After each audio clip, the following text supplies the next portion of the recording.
Hello guys, welcome to my YouTube channel H educational special classes.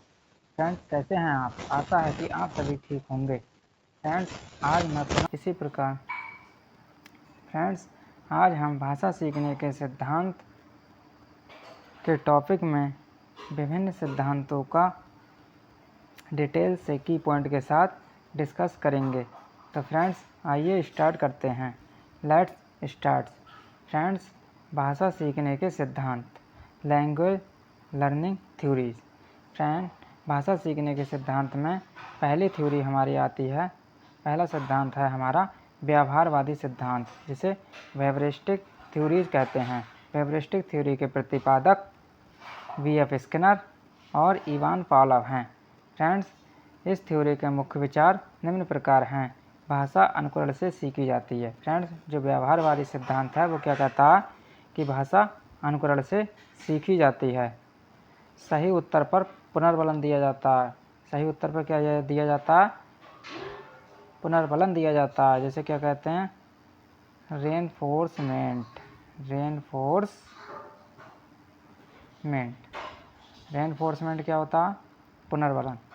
सही उत्तर पर इसमें क्या दिया जाता है? पुनर्बलन दिया जाता है, रेनफोर्समेंट। और अभ्यास से भाषा विकसित होती है।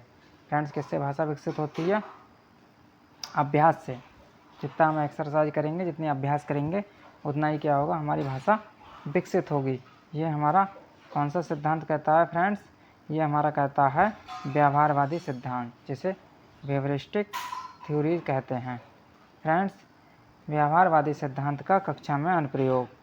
कक्षा में कविता का बार बार अभ्यास, सही उत्तर पर प्रशंसा, उच्चारण का दोहराना, ये सभी क्या है? व्यवहारवादी थ्योरी के कक्षा में उपयोग हैं। दूसरा सिद्धांत आता है फ्रेंड्स हमारा जन्मजात सिद्धांत, जिसे इनेटनेस थ्योरी कहते हैं। इसके प्रतिपादक कौन हैं? Noam Chomsky. Friends, Noam Chomsky ने कौन सा सिद्धांत दिया? जन्मजात सिद्धांत। फ्रेंड्स, जन्मजात सिद्धांत के अनुसार भाषा सीखने की क्षमता जन्मजात होती है। फ्रेंड्स, जो जन्मजात सिद्धांत है हमारा, उसमें क्या बताया गया है कि भाषा सीखने की क्षमता जन्मजात होती है। बच्चा स्वयं व्याकरण के नियम खोज लेता है, और इसमें बताया गया है बच्चा स्वयं व्याकरण के नियम खोज लेता है। फ्रेंड्स, नॉम चॉम्स्की के सिद्धांत के महत्वपूर्ण की पॉइंट। नॉम चॉम्स्की ने अपने सिद्धांत में महत्वपूर्ण कॉन्सेप्ट निम्न दिए हैं। सिद्धांत का नाम क्या है इनके? जन्मजात सिद्धांत, जिसे कहते हैं इनेटनेस थ्योरी। इनका पहला कॉन्सेप्ट है लैड। लैड का मतलब क्या होता है? लैंग्वेज एक्विजिशन डिवाइस, जिसे कहते हैं भाषा अर्जन यंत्र। फ्रेंड्स, भाषा अर्जन यंत्र में नोम चॉम्स्की ने क्या बताया कि प्रत्येक बच्चे के मस्तिष्क में एक काल्पनिक भाषा अर्जन यंत्र होता है। नोम चॉम्स्की ने क्या कहा फ्रेंड्स? जो लैड होता है, लैंग्वेज एक्विजिशन डिवाइस, भाषा अर्जन यंत्र, उनने इसके बारे में बताया गया है। नोम चॉम्स्की ने कहा है कि प्रत्येक बच्चे के मस्तिष्क में एक काल्पनिक भाषा अर्जन यंत्र होता है। नोम चॉम्स्की ने ही यूनिवर्सल ग्रामर का कॉन्सेप्ट दिया है, सार्वभौमिक व्याकरण। सार्वभौमिक व्याकरण में क्या? संसार के सभी भाषाओं में कुछ मूलभूत नियम समान होते हैं। नोम चॉम्स्की ने कहा यूनिवर्सल ग्रामर के नियम में कि संसार की सभी भाषाओं में कुछ मूलभूत नियम समान होते हैं। इन्हें क्या कहते हैं? यूनिवर्सल ग्रामर कहा जाता है। जैसे हर भाषा में शब्दों और वाक्यों की संरचना होती है। फ्रेंड्स, हर भाषा में शब्द भी होते हैं और शब्द से मिलकर वाक्य भी बनते हैं। भाषा अर्जन एक प्राकृतिक प्रक्रिया है। नोम चॉम्स्की जी ने कहा है कि भाषा अर्जन एक ऐसी प्रक्रिया है, प्राकृतिक प्रक्रिया है। फ्रेंड्स, इस प्रकार नोम चॉम्स्की ने अपने सिद्धांत में लैड और यूनिवर्सल ग्रामर के कॉन्सेप्ट दिए हैं। फ्रेंड्स, आइए आगे चर्चा करते हैं। नोम चॉम्स्की के अनुसार बच्चा भाषा सीखने की जन्मजात क्षमता लेकर पैदा होता है। फ्रेंड्स, नोम चॉम्स्की ने क्या कहा है कि बच्चा भाषा सीखने की जन्मजात क्षमता लेकर पैदा होता है। फ्रेंड्स, अगला सिद्धांत है हमारा संज्ञानात्मक सिद्धांत, कॉग्निटिव थ्योरी। कॉग्निटिव थ्योरी के प्रतिपादक कौन हैं? जीन पियाजे। जीन पियाजे के मुख्य विचार क्या हैं? पहले सोच विकसित होती है, फिर भाषा आती है। फ्रेंड्स, ये कहते हैं कि पहले थॉट आता है। पहले क्या आता है? थॉट आता है। देन उसके बाद क्या आता है? लैंग्वेज। उसके बाद क्या आता है फ्रेंड? लैंग्वेज। जीन पियाजे जी कहते हैं कि पहले विचार आया, उसके बाद क्या आया? भाषा। पहले विचार आया, उसके बाद भाषा आती है। भाषा का विकास मानसिक विकास पर निर्भर करता है। जीन पियाजे जी कहते हैं कि भाषा का विकास मानसिक विकास पर निर्भर करता है। भाषा का विकास किस पर निर्भर करता है? मानसिक विकास पर निर्भर करता है। भाषा का विकास किस पर निर्भर करता है? मानसिक विकास पर निर्भर करता है। भाषा का विकास मानसिक विकास पर निर्भर करता है। फिर फ्रेंड्स, जीन पियाजे ने संज्ञानात्मक विकास की अवस्थाएं। जीन पियाजे ने संज्ञानात्मक विकास की निम्न अवस्थाएं बताई हैं। पहली अवस्था है संवेदी पेशी अवस्था, इसे सेंसरी मोटर स्टेज कहते हैं। इसकी टाइम कितना होता है? जन्म से 2 वर्ष तक। इसमें बच्चा अपने सेंसरी मोटर द्वारा सीखता है, जैसे आँख, कान, नाक, त्वचा और जीभ। ये क्या है? जिससे बच्चा सीखता है। फ्रेंड्स, पहली अवस्था जीन पियाजे के संज्ञानात्मक विकास की अवस्थाएं। फ्रेंड्स, जीन पियाजे ने संज्ञानात्मक विकास की निम्न अवस्थाएं दी हैं। पहली है संवेदी पेशी अवस्था, जिसे सेंसरी मोटर स्टेज कहते हैं। सेंसरी मोटर स्टेज, इसमें फ्रेंड्स बच्चा सेंसरी ऑर्गन के द्वारा सीखता है, जैसे आँख, कान, नाक, त्वचा, मुंह, जीभ। ठीक है। इसकी अवधि कितनी है फ्रेंड? जन्म से 2 वर्ष तक। इसमें वस्तु स्थायित्व आ जाता है। बच्चा वस्तु को सामने देखता है तो वह वस्तु को समझने लगता है कि वस्तु अगर उसके सामने से अगर छिपा कर रख दी जाती है तो बच्चा वस्तु को ढूंढने लगता है, अर्थात उसमें वस्तु का स्थायित्व आ जाता है इस अवस्था में, संवेदी पेशी अवस्था में। दूसरी अवस्था है पूर्व संक्रियात्मक अवस्था, प्री ऑपरेशनल स्टेज। ये 2 से 7 वर्ष तक होती है। इसमें परिनिग्नात्मक चिंतन, तर्क शुरू हो जाता है। तीसरी अवस्था है मूर्त संक्रियात्मक अवस्था, जिसे कॉन्क्रीट ऑपरेशनल स्टेज कहते हैं। फ्रेंड्स, जो कॉन्क्रीट ऑपरेशनल स्टेज है, इसकी आयु 7 से 11 वर्ष तक होती है और इसमें प्रत्यावर्तन आ जाता है, मतलब बच्चा मूर्त चिंतन करने लगता है। जो वस्तुएं मूर्त हैं उसके सामने उपस्थित हैं उन पर वह चिंतन करने लगता है, तार्किक चिंतन स्टार्ट कर देता है। फ्रेंड्स, चौथी अवस्था है लास्ट संक्रियात्मक अवस्था, औपचारिक संक्रियात्मक अवस्था, जिसे फॉर्मल ऑपरेशनल स्टेज कहते हैं। ये 11 से 15 वर्ष तक होती है। इसमें बच्चा तार्किक चिंतन करने लगता है और अमूर्त अवधारणाओं के संदर्भ में भी चिंतन करने लगता है। बच्चा कैसे करने लगता है? कॉन्क्रीट स्टेज ही इससे पहले वाली, उसमें क्या था? मूर्त वस्तुओं को, सामने वस्तुएं रखी हुई हैं उन पर ही तार्किक चिंतन करता था बच्चा। लेकिन इसमें अमूर्त वस्तुओं को भी चिंतन करने लगता है। जो अमूर्त चीज़ें हैं जिसके सामने उपस्थित नहीं है उन पर भी चिंतन करना स्टार्ट कर देता है औपचारिक संक्रियात्मक अवस्था में। फ्रेंड्स, पियाजे के सिद्धांत से संबंधित प्रमुख अवधारणाएं। पियाजे के सिद्धांत से संबंधित प्रमुख अवधारणाएं निम्न हैं। पहली है एसिमिलेशन, जिसे आत्मसातीकरण कहते हैं। आत्मसातीकरण क्या होता है फ्रेंड्स? आत्मसातीकरण में क्या होता है? नई जानकारी को पुराने ज्ञान से जोड़ता है। जब बच्चा कोई नई वस्तु देखता है तो उसे अपनी पुरानी जानकारी से जोड़ता है। उदाहरण, जैसे बच्चे ने पहले केवल कुत्ता देखा है। बच्चे ने पहले एक कुत्ता देखा और वह जानता है कि कुत्ता 4 पैरों वाला जानवर है। जब वह पहली बार बिल्ली देखता है तो वह उसे भी कुत्ता समझने लगता है, क्योंकि वह अपनी नई जानकारी को पुरानी जानकारी से जोड़कर देख रहा है। दूसरी कंडीशन आती है एकोमोडेशन, जिसे समायोजन कहते हैं। समायोजन में क्या होता है? जब बच्चा नई जानकारी के अनुसार अपने पुराने ज्ञान में परिवर्तन करता है। बच्चा क्या करता है फ्रेंड्स? जब बच्चा क्या करता है? नई जानकारी के अनुसार अपने पुराने ज्ञान में क्या करता है? वो परिवर्तन करता है, तो उसे समायोजन कहते हैं। जैसे बाद में माता पिता बताते हैं कि ये कुत्ता नहीं बल्कि बिल्ली है। अब बच्चा समझता है कि कुत्ता और बिल्ली दोनों बोलने की आवाज़ अलग अलग है। वह अपने पुराने ज्ञान में संशोधन करता है और ये समायोजन है। फ्रेंड्स, नई जानकारी के अनुसार पुराने ज्ञान में संशोधन करना ही क्या? एकोमोडेशन, समायोजन है। और एसिमिलेशन, आत्मसातीकरण क्या है? कि पुरानी नई जानकारी को पुरानी जानकारी से जोड़कर देखना। फ्रेंड, तीसरी पॉइंट है इक्विलिब्रियम, संतुलन, जैसे संतुलन कहते हैं। संतुलन में क्या है? जब बच्चा नई जानकारी और पुराने ज्ञान के बीच संतुलन स्थापित कर देता है। जब बच्चा नई जानकारी और पुराने ज्ञान के बीच संतुलन स्थापित कर देता है तो उसे क्या कहते हैं?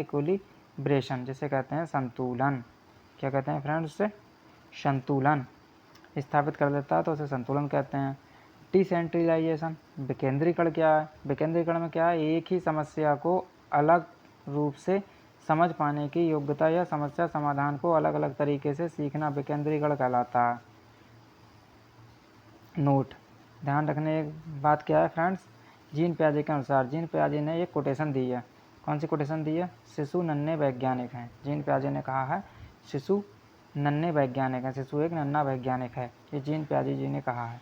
ये महत्वपूर्ण कोटेशन है, हर बार सीटेट एग्जाम में अक्सर पूछी जाती है फ्रेंड्स। तो इसे आप ध्यान रखना कि शिशु नन्हे वैज्ञानिक होते हैं, किसने कहा है? जीन पियाजे जी ने। किसने कहा है फ्रेंड्स? जीन पियाजे जी ने।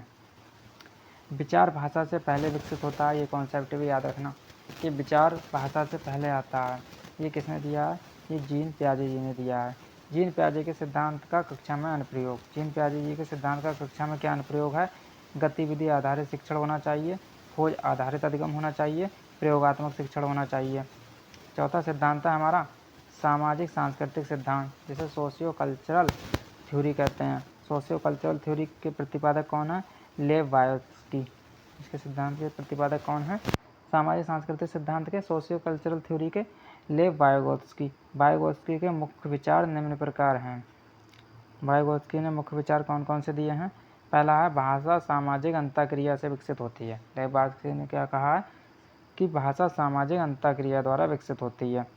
सीखना सहयोगात्मक प्रक्रिया है कि सीखने में हम सहयोग से सीखते हैं, सहयोग से। शिक्षक मार्गदर्शक की भूमिका निभाता है। शिक्षक केवल क्या निभाता है? एक मार्गदर्शक की भूमिका। लेव वायोत्स्की के सिद्धांत से संबंधित की पॉइंट। फ्रेंड्स, इन की पॉइंटों को आप ध्यान रखना। इसमें लेव वायोत्स्की के सिद्धांत से संबंधित महत्वपूर्ण की पॉइंट निम्नलिखित हैं। पहला है ZPD। ZPD का मतलब होता है जोन ऑफ प्रॉक्सिमल डेवलपमेंट, वह क्षेत्र जहां बच्चा सहायता से सीखता है। Friends, zone of proximal development ZPD क्या है? वह क्षेत्र जहां बच्चा सहायता से सीखता है। मतलब कोई बच्चा है कि वो अपनी मेहनत से सीटेट परीक्षा में अगर वो कितने नंबर ला सकता है? 90 नंबर ला सकता है। आइए फ्रेंड देखते हैं। जैसे कोई बच्चा है फ्रेंड, ठीक है, तो अपनी मेहनत से वो सीटेट परीक्षा में कितने नंबर लेके आएगा? वो 90 नंबर ला सकता है अपनी मेहनत से, लेकिन उसको क्या मिल गई? एक सहायता मिल गई, सहायता। तो सहायता से उसे कितने नंबर आ गए? 130 आ गए हेल्प से। तो इस प्रकार उसने ग्रोथ कर लिया। तो इसे क्या कहते हैं? ZPD zone of proximal development कहते हैं कि उसके सीखने का क्षेत्र तो इतना था 90, लेकिन उसे सहायता मिली तो उसने कितने नंबर कर दिए? 130 नंबर कर दिए। तो इसको क्या कहते हैं? ZPD का कॉन्सेप्ट कहते हैं फ्रेंड्स। दूसरा क्या? ZPD के कॉन्सेप्ट के अलावा स्कैप फोल्डिंग। स्कैप फोल्डिंग क्या होता है फ्रेंड्स? वह अस्थायी सहायता जो शिक्षक या MK द्वारा दी जाती है। MKO का मतलब क्या होता है? More knowledgeable other. इसमें कौन कौन आ जाते हैं? शिक्षक आ जाते हैं, माता पिता आ जाते हैं, अभिभावक आ जाते हैं, सक्षम मित्र आ जाते हैं। फ्रेंड्स, स्कैप फोल्डिंग होती है एक अस्थायी सहायता जो बच्चे को सीखने में मदद करती है। जैसे कोई बच्चा अगर साइकिल चलाना सीख रहा है, अगर वो साइकिल चलाना सीख रहा है तो उसके पिताजी उसकी क्या कर रहे हैं? हेल्प कर रहे हैं। जब वो बच्चा सीख जाता है, चलाना सीख लेता है हल्का हल्का, तो उसके थोड़ी देर के लिए उसे सहायता देते हैं, उसके बाद छोड़ देते हैं साइकिल को, जिससे बच्चा सीख जाए ठीक से। तो इस प्रकार बच्चा ये कंडीशन ऐसे आती है कि वह खुद ही साइकिल चलाना सीख जाता है अपने आप। तो इसे क्या कहते हैं? MKO कहते हैं। इसे कहते हैं अस्थायी सहायता। और ये किसके द्वारा दी जाती है? MKO के द्वारा। मोर नॉलेजेबल अदर से ऐसे शिक्षक, माता पिता, अभिभावक, सक्षम मित्र आदि। प्राइवेट स्पीच का कॉन्सेप्ट क्या है फ्रेंड्स? लेव वायोत्स्की के सिद्धांत में प्राइवेट स्पीच का कॉन्सेप्ट क्या है? निजी वाणी का। जब बच्चा स्वयं से ऊंची आवाज़ में बात करता है और अपनी गतिविधियों को नियंत्रित करता है तो उसे क्या कहते हैं? Private speech. इसमें क्या होता है? उदाहरण, एक बच्चा चित्र बना रहा है और कहता है, एक बच्चा है वह चित्र बना रहा है और क्या कहता है वह कि पहले आम बनाऊंगा, अब टोकरी बनाना है, गलती हो गई, फिर से बनाता हूँ, ये प्राइवेट स्पीच है। इसमें बच्चा स्वयं से बात कर रहा है तेज़ी से, कि पहले आम बनाऊंगा, बच्चा कह रहा है, लेकिन बाद में कहता है अब टोकरी बनाना है, पहले टोकरी बनाना है, गलती हो गई, फिर से बनाता हूँ। यही प्राइवेट स्पीच है। ये 3 से 7 वर्ष की आयु के बच्चों में अधिक दिखाई देती है, जो प्राइवेट स्पीच होती है कि बच्चा स्वयं से बोल बोल कर बात करता है तेज़ी से। इनर आंतरिक वाणी क्या है इनर स्पीच में? इनर स्पीच में क्या होता है? जब बच्चा मन ही मन सोचता है। बच्चा कैसे सोचता है? मन ही मन सोच रहा है अपने मन में, वह तेज़ी से नहीं बोल रहा है, मन ही मन सोच रहा है और स्वयं से बिना बोले संवाद कर रहा है, तो उसे इनर स्पीच कहते हैं, उसे आंतरिक वाणी कहते हैं। जैसे परीक्षा में प्रश्न देखकर छात्र मन में सोचता है, परीक्षा जो है उसका एग्ज़ाम है, उसमें परीक्षा में एग्ज़ाम में प्रश्न देखकर छात्र क्या सोचता है? पहले आसान प्रश्न हल करूँगा, इसका उत्तर मुझे याद है। वह बोल नहीं रहा लेकिन मन में संवाद कर रहा है। बच्चा क्या करता है उसमें? मन में संवाद करता है। प्राइवेट स्पीच में क्या होता है? बच्चा तेज़ी से बोल बोल कर अपने आप से बात करके संवाद करता है। और इनर स्पीच में क्या होता है? आंतरिक वाणी में, कि बच्चा मन ही मन में विचार करता है बोल के, तेज़ी से नहीं, तो इसको क्या कहते हैं? आंतरिक वाणी कर रहा है। बड़े बच्चों और वयस्कों में अधिक पाया जाता है। ये जो आंतरिक वाणी है वो इनर स्पीच है, वो बड़े बच्चों में और वयस्कों में अधिक पाया जाता है। अगला सिद्धांत है हमारा 5वां, रचनावादी कंस्ट्रक्टिविज्म। कंस्ट्रक्टिविज्म कौन सा है? इसमें किसी प्रतिपादक कौन है? इसके प्रमुख विचारकों में कंस्ट्रक्टिविज्म के प्रमुख विचारक जीन पियाजे, लेव वायस्की, जेरोम ब्रूनर हैं। ये कौन सा है? इसके प्रतिपादक हैं। कंस्ट्रक्टिविज्म होता क्या है? नॉलेज ऑफ, क्या होता है ये? कंस्ट्रक्टिविज्म क्या होता है? Knowledge of construction. कंस्ट्रक्टिविज्म का अर्थ क्या होता है? नॉलेज ऑफ कंस्ट्रक्शन, ज्ञान का निर्माण। रचनावादी दृष्टिकोण के अनुसार क्या है? रचनावादी दृष्टिकोण में क्या बताया गया है? बच्चा स्वयं सीखता है, बच्चा अपने अनुभवों से सीखता है, ज्ञान का निर्माण करता है, सीखना एक सक्रिय प्रक्रिया है। जीन पियाजे ने कौन सा सिद्धांत, कौन सा रचनावादी दिया? जीन पियाजे का रचनावाद है इंडिविजुअल कंस्ट्रक्टिविज्म, जिसे व्यक्तिगत रचनावाद कहते हैं। बच्चा स्वयं ज्ञान का निर्माण करता है, इसे व्यक्तिगत रचनावाद कहते हैं। लेव वायस्की ने क्या दिया? सोशल कंस्ट्रक्टिविज्म, इसे सामाजिक रचनावाद कहते हैं। सीखना सामाजिक अंतःक्रिया से होता है। जेरोम ब्रूनर ने क्या दिया है? डिस्कवरी लर्निंग दिया है, इसे खोज आधारित अधिगम कहते हैं। जेरोम ब्रूनर ने क्या दिया है? डिस्कवरी लर्निंग दिया है, इसे खोज आधारित अधिगम कहते हैं। बच्चा स्वयं खोज कर सीखता है। ये किसने कहा? जेरोम ब्रूनर ने।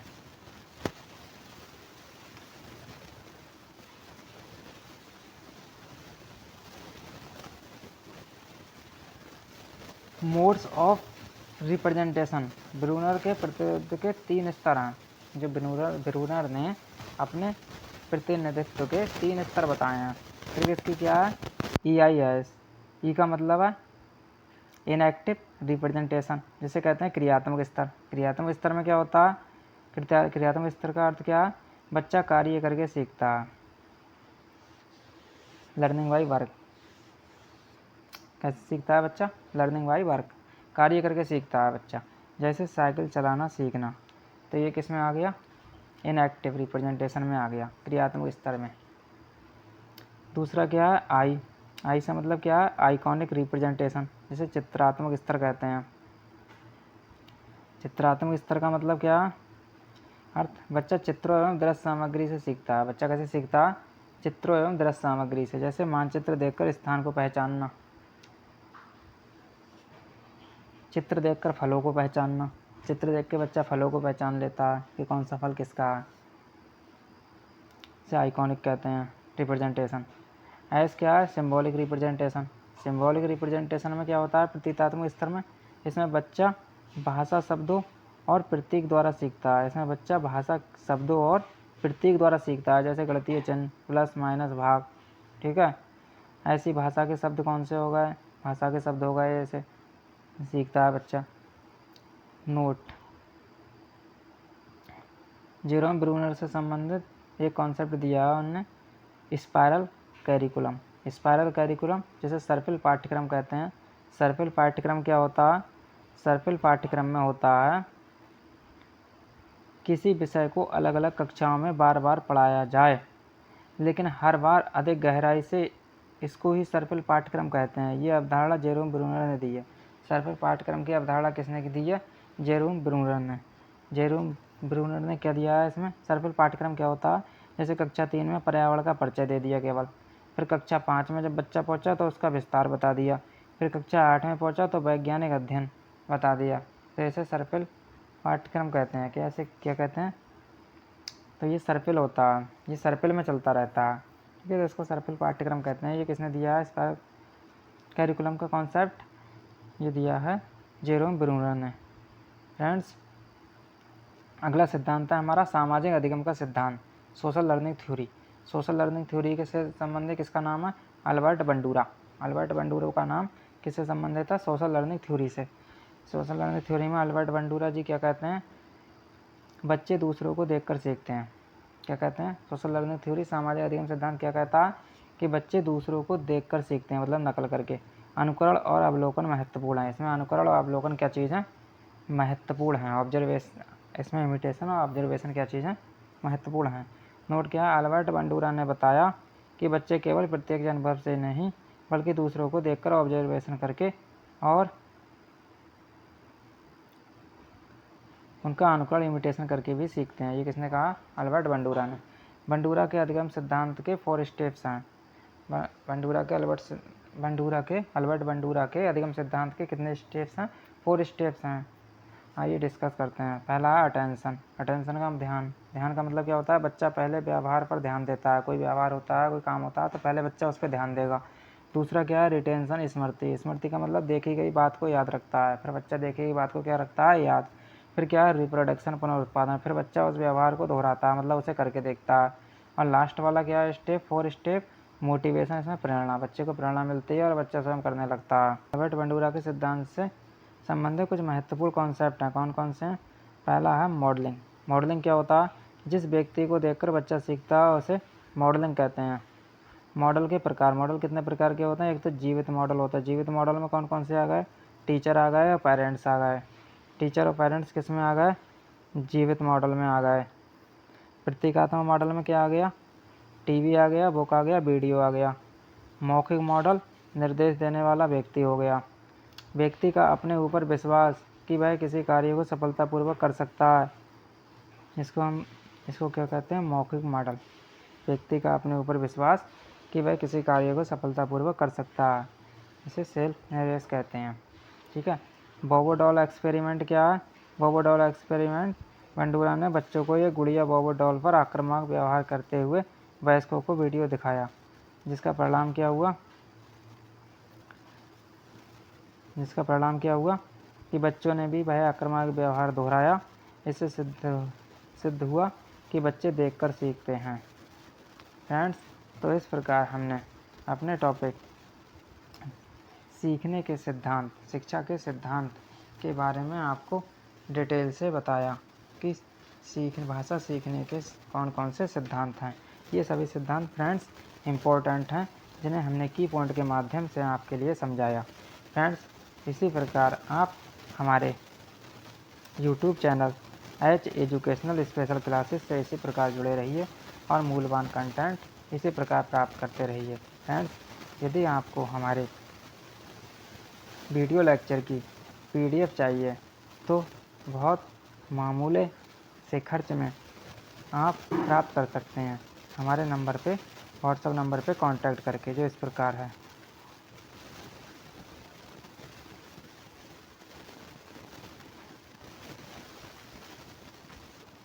$9690859305 पर कांटेक्ट करके आप इसकी PDF बहुत कम खर्च में प्राप्त कर सकते हैं। तो फ्रेंड्स, जल्दी हम अपना नेक्स्ट वीडियो लेकर आपके सामने उपस्थित होंगे। तब तक के लिए धन्यवाद।